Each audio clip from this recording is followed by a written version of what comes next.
আসসালামু আলাইকুম। আজকে আমরা শিখব হিসাব বিজ্ঞান দ্বিতীয় অধ্যায় লেনদেন, যাকে আমরা ইংলিশে বলবো ট্রানজ্যাকশন। তো প্রথমে আছে লেনদেনের ধারণা কি, ঘটনা কি, কোনটা লেনদেন হবে কোনটা লেনদেন হবে না, এই নিয়ে আমাদের আজকের চ্যাপ্টার।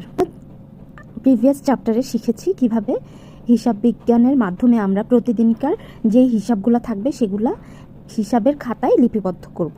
তো হিসাবের খাতায় আমরা যখন হিসাবগুলো লিপিবদ্ধ করব সেই ক্ষেত্রে আমাদের লেনদেন, ঘটনা এগুলো সম্পর্কে ক্লিয়ার কনসেপ্ট থাকতে হবে, কারণ সব কিছু কিন্তু লেনদেন হিসেবে কাউন্ট হবে না, বা সব রকম ঘটনা কিন্তু হিসাবের খাতায় আমরা লিপিবদ্ধ করব না। তাই কোনটা করব কোনটা করব না সেটা আমাদের বুঝতে হবে। যে কোনো একটা ঘটনা হইলো সেটা কিন্তু লেনদেন হবে না। যেমন লেনদেন কখন আমরা বলবো, যখন সেটা অর্থের অঙ্কে পরিমাপযোগ্য হবে, ব্যবসার আর্থিক অবস্থার পরিবর্তন ঘটবে। তাহলে আমরা দুইটা জিনিস জাস্ট মনে রাখবো।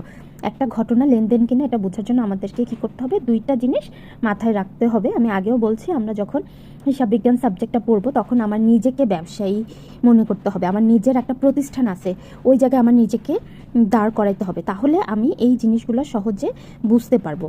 তো যে কোনো ঘটনাকে আমি দুইটা জিনিস দ্বারা যাচাই করব। যদি ওই দুইটা ঘটনা যদি ওই দুইটা কনসেপ্ট মিলে যায় তাহলে সেই ঘটনাকে আমি লেনদেন বলবো, আর ওই যদি দুইটা কনসেপ্ট না মিলে তাহলে আমি তাকে লেনদেন বলবো না। প্রথমত অবশ্যই অর্থের অঙ্কে পরিমাপযোগ্য ঘটনা হতে হবে, মানে ওই ঘটনায় টাকার অঙ্কের কথা উল্লেখ থাকবে। ওই ঘটনা দ্বারা হয়তো আমার প্রতিষ্ঠানে টাকা আসবে অথবা আমার প্রতিষ্ঠান থেকে টাকা চলে যাবে, এরকম ঘটনা হতে হবে। দ্বিতীয়ত ওই ঘটনা দ্বারা আমার ব্যবসার আর্থিক অবস্থার পরিবর্তন ঘটবে, মানে হয় আমার আর্থিক অবস্থা আরও ভালো হবে, না হয় আর্থিক অবস্থা খারাপ হবে। এই দুইটা কনসেপ্ট যদি আমার মিলে যায় তাহলে আমি সেই ঘটনাগুলোকে লেনদেন বলতে পারবো। আমরা যদি কিছু উদাহরণ দেখি তাহলে আরও সহজে বুঝতে পারবো। যেমন এখানে একটা উদাহরণ আছে, সীমান্ত ট্রেডার্স 5,000 টাকা দিয়ে অফিসের জন্য একটি আলমারি ক্রয় করলেন। এখানে আমি যদি দেখি সীমান্ত ট্রেডার্স, ধরলাম আমি সীমান্ত ট্রেডার্স, তাহলে আমি 5,000 টাকা দিয়ে আমার অফিসের জন্য একটা আলমারি কিনি।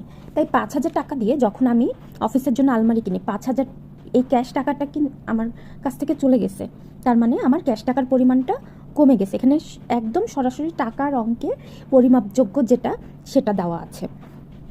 দ্বিতীয়ত, যেহেতু আমি অফিসের জন্য আলমারি কিনি, আলমারিটা হচ্ছে একটা সম্পদ, এগুলোকে বলে স্থায়ী সম্পদ, আলমারি, ফার্নিচার।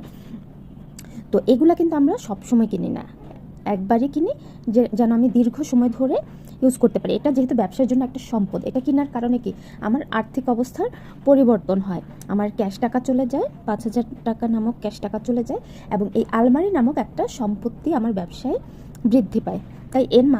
তাই আমি এই ঘটনাটাকে লেনদেন বলতে পারবো, কারণ এটা আমার ওই দুইটা শর্ত